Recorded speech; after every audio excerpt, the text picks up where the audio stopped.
A local woman made headlines when she went on The Tonight Show in 1987 to show off her potato chip collection to Johnny Carson. Now that would be it's a dog. It's a dog. An angry dog or an angry bear? Kind of like a beagle. Johnny Carson was no doubt the king of late-night TV, with his cool voice and a calm smile. But not every night on Johnny Carson's stage went as planned. Some moments weren't funny at all. They were messy, strange, awkward, or even painful. And though Johnny laughed on the outside, some things made him boil on the inside. From a monkey losing control to a wildcat nearly knocking him over, then a joke about potato chips that nearly sent a sweet old woman to the hospital. These aren't your usual talk show moments. These were the ones Johnny hated, the ones he never wanted to revisit. Some left stains, some left scars, and a few changed him forever. Join us as we get into the details of these moments. A bad joke, a big scare, and an everlasting rule. Johnny Carson liked to be in control,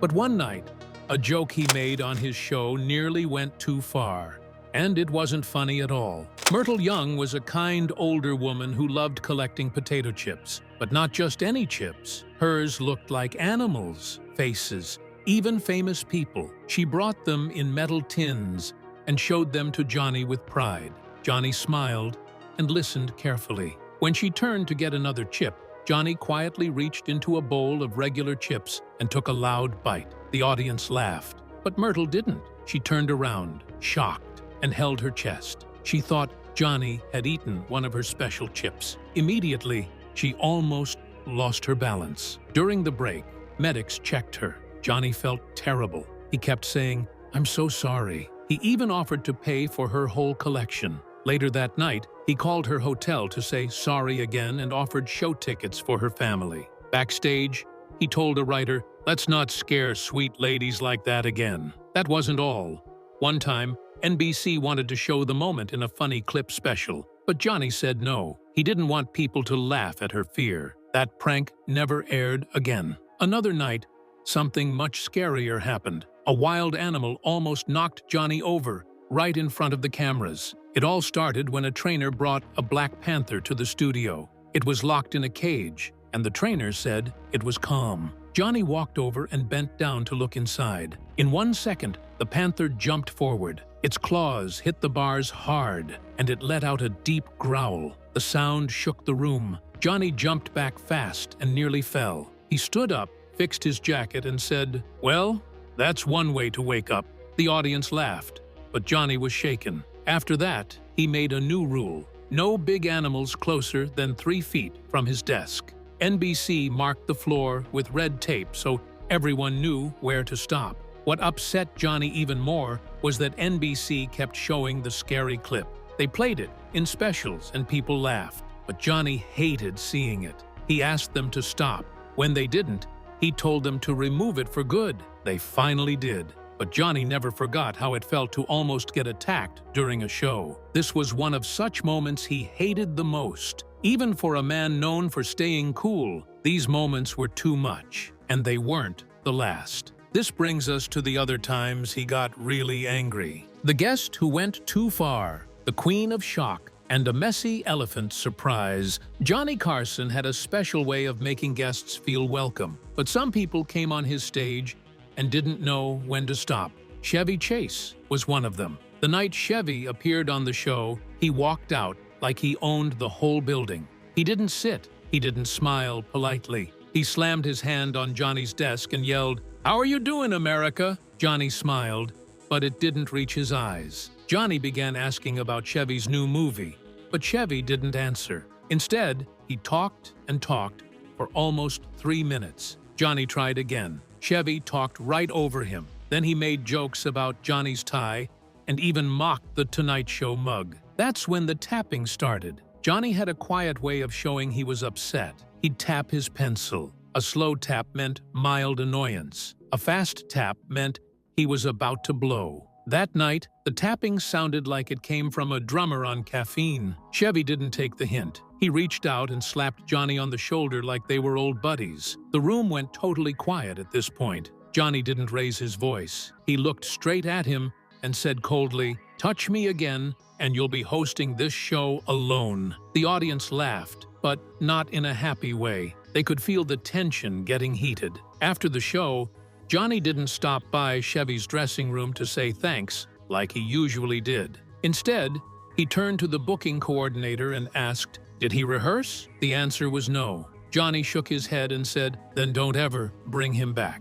And that was it. Chevy Chase never sat on Johnny's couch again. Well, the next moment came with a different guest, who also pushed boundaries. This time, it was pop star Madonna. When she arrived, she didn't act like a regular guest. She didn't sit in the chair. She sat right on Johnny's desk, so close that Johnny had to lean back just to see her properly. She looked him in the eye and said, "I chose you for my first, because they say you're gentle." The crowd cheered. Johnny blinked. She wasn't done. Madonna played with the cue cards, leaned over, and asked Johnny if he wore boxers. Then she licked her finger, tapped his coffee mug, and whispered, "Too hot." Johnny gave a little laugh, but his eyes kept looking around the control room. Backstage, the phone lines were up. NBC's standards department was calling. The show was getting complaints in real time. Johnny tried to change the topic and asked Madonna about her tour. She leaned closer and said, "Forget the tour. Let's talk about your fantasies." That was it. Johnny cut to commercial faster than ever before. Once they were off air, Johnny let out a deep breath and said to his assistant, "Book me a nun tomorrow." The ratings that night went through the roof. NBC asked him to invite Madonna again, but like the usual Johnny, he immediately said no. He told the team, "One time makes history. 2 times make a mess." But even those moments didn't prepare him for what happened the night an elephant walked onto the set. This particular moment we're about to talk about should likely be one of his most hated nights. It was a baby elephant brought in for a fun animal segment. The audience clapped and cheered as it came in, but the bright stage lights were too much. The animal got nervous, its tail lifted, and suddenly, right there on the stage floor, it let everything out. Steam rose under the hot lights. The smell spread across the studio like a wave. Johnny waved his hand in front of his face and joked, "Ed must have ordered takeout." The crew rushed in with buckets and mops, but the mess was already everywhere. One person slipped. Another stepped right into it. Johnny quietly moved his chair away and kept joking like nothing was wrong. Cameras stayed tight on his face, so viewers couldn't see the mess behind him. But staff in the audience later said it looked like a small brown lake. After the show, Johnny was done. He told the crew, "No more elephants, not for a long time." NBC banned elephant acts for 2 years. They also laid down plastic sheets for any future large animals. Janitors got hazard pay after that night. Later, Johnny joked with his band leader, "I like a good story, but I don't need it steaming under my chair." And there's no doubt that these kinds of moments made Johnny tighten the rules backstage. Not because he didn't love surprises, but because he hated it when things turned out worse than funny. This brings us to other moments on the show when things went wrong and Johnny couldn't hold up. When friends broke his heart and magic tricks went wrong. Johnny Carson wasn't just a TV host, he was loyal. If you were part of his circle, he looked out for you. That's why the next story didn't just upset him, it broke something inside him that never healed.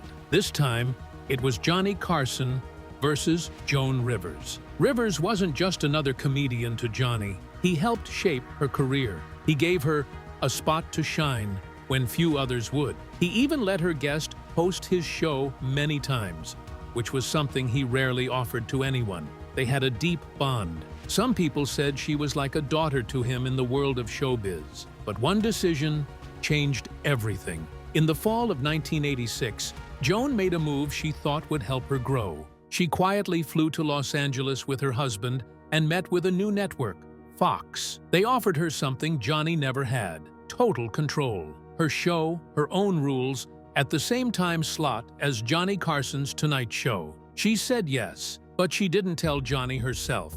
She tried calling while he was taping. Then she told herself she'd explain later. Before she could, the news broke.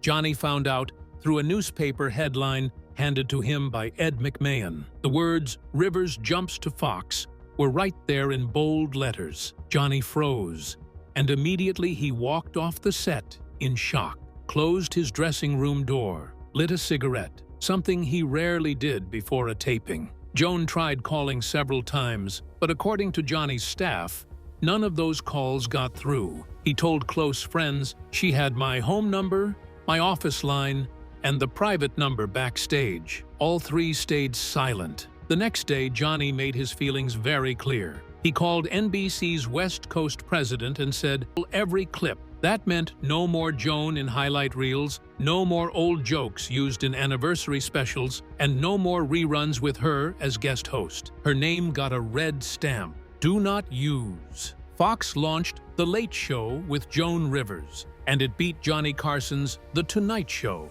in the first night's ratings. Johnny never mentioned it directly, but he was hurt and felt extremely betrayed by Rivers's actions. One time he said, "Loyalty is like a boomerang.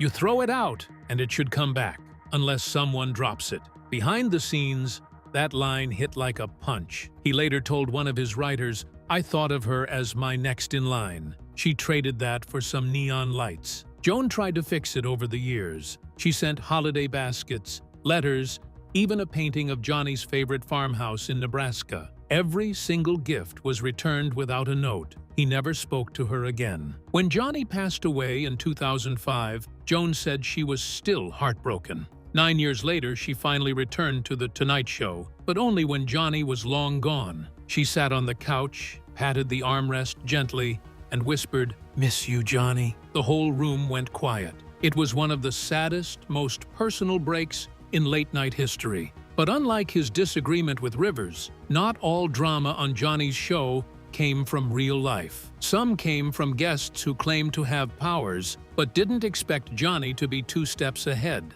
One night in the early 1970s, a man named Uri Geller came on the show. He claimed he could bend metal with his mind. He said he had psychic energy and could read secret drawings hidden in envelopes. Before the taping, Johnny asked James Randi to help set up a test. They locked silver spoons, sealed envelopes, and special props in boxes where Geller couldn't touch them. When the show started, Johnny teased the crowd. "Let's see if we can bend some minds and maybe some forks." Geller walked out looking confident. Johnny handed him the props and asked him to do his thing, but Geller froze. He pressed an envelope to his forehead. Nothing happened. He held a spoon. Still nothing. He tried moving it with his thumb, but it didn't move. Geller looked around and said, "I feel drained." All through, Johnny stayed polite, but his face said it all. When Geller blamed the studio lights and bad energy, Johnny answered gently, "We'll give you more time in the next life." Some people thought Johnny was too harsh. Others praised him for calling out a fake.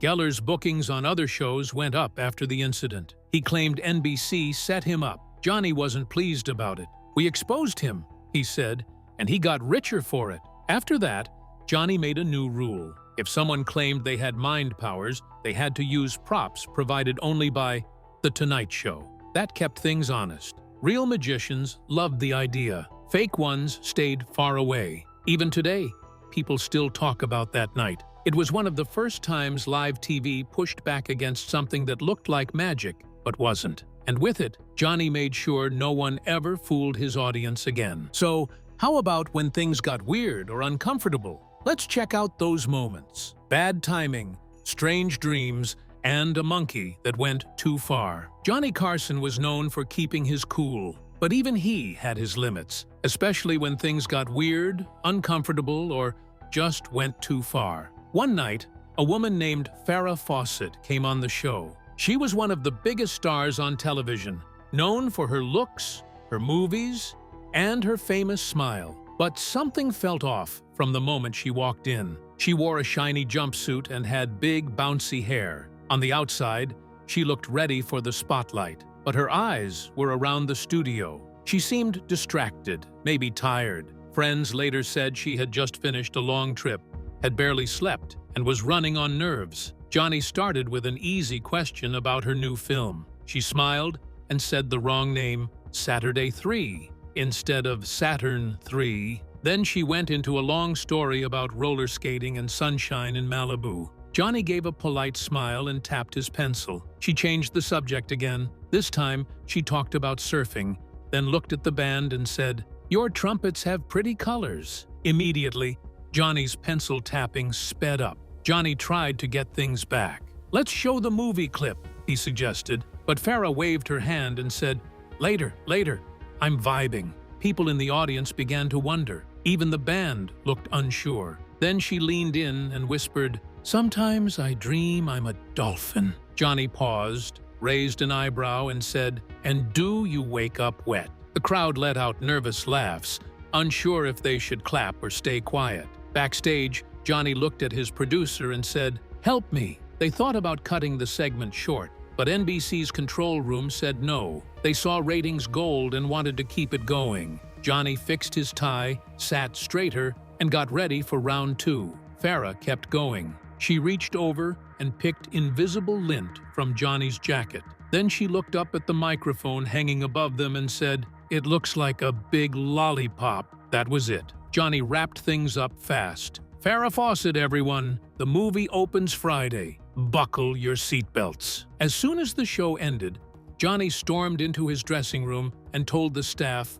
"No more guests coming in without proper rest." Some thought she was drunk. Her team later said she had taken migraine medicine. Whatever the reason, Johnny had a new rule: no tired, dizzy, or unfocused guests on live TV. And absolutely no energy drinks before airtime. People online still call that interview one of the most awkward ever. But it wasn't just tired guests or loud comics that pushed Johnny's patience. Sometimes it was animals, cute at first, but capable of total trouble. Johnny always liked having animals on the show. The audience loved it, and the segments usually brought smiles. But one night, it went wrong. Animal expert Joan came on with a small monkey named Mo. During rehearsal, Mo was sweet and calm. He clung to Joan's sleeve and barely moved, so everyone thought he'd be fine. But when the cameras rolled and the studio lights came on, Mo spotted something that caught his attention: Johnny's silver hair. Without warning, Mo then leaned onto Johnny's head.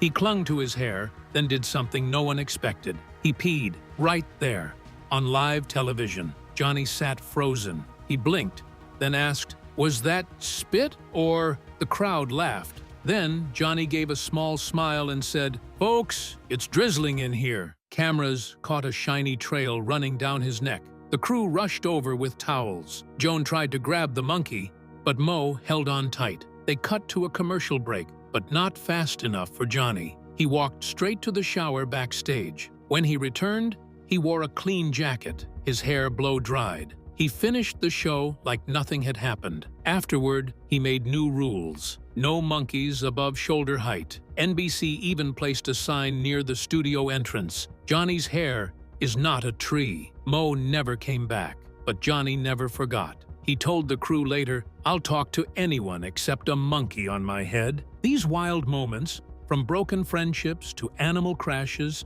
were never planned. But Johnny faced each one with fun, class, and control. Even when everything around him went sideways, he found a way to bring the show back on track.